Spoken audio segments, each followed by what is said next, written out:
মহাবিশ্ব সৃষ্টির 50,000 বছর আগে আমাদের ভাগ্যে কি ঘটবে সব লিখে রেখেছে কে? সব অপরিবর্তনীয়। কিন্তু এই তাকদীরেরও কিছু জিনিস আল্লাহ চেঞ্জ করে দেয় দোয়ার বরকতে। এজন্য দোয়া করার দরকার আছে না নাই? মায়ের কাছে দোয়া চাও, মায়ের দোয়া আল্লাহ ফেরায় না।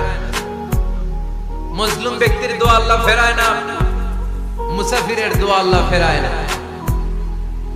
যিনি রোজা রেখে দোয়া করেছেন তার দোয়া আল্লাহ ফেরায় না। বেশি বেশি আল্লাহর কাছে দোয়া করতে রাজি আছেন তো? কিন্তু দোয়াটা হইতে হবে সিনসিয়ার, একনিষ্ঠ দোয়া। অনেকে দেখবেন দোয়াও করে ওদিকেও তাকায় আছে, জুমার নামাজে প্রায় হয় বিশাল দোয়া, দোয়াও করতেছে আবার এদিকে, আছে না নাই? আবার দোয়াও করে মোবাইলও টিপে, কথা কন। আবার আমরা আলোচনা শেষে দোয়াও করে পোলাপাইন সেলফিও তোলে, আছে না নাই? সিনসিয়ারিটি নাই। আপনার কি পরিমাণে সিনসিয়ারিটি আছে এটার উপর ডিপেন্ড করবে আপনার দোয়া কবুল হবে কি হবে না। একজন দোয়া করলে মুহূর্তে কবুল, চোখ বন্ধ করলে আল্লাহর আরশে চলে যায়। মদিনার সাথে ওর কানেক্টিভিটি বেড়ে যায়, আল্লাহর সাথে কানেক্টিভিটি বেড়ে যায়, সে ফিল করে সে আল্লাহর সাথে কানেক্ট হয়ে গিয়েছে।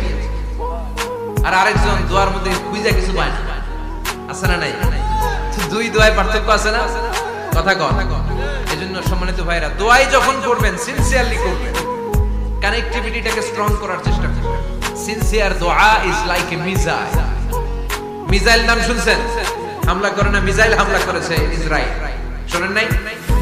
মারলে একেবারে ধ্বংস করে যায়।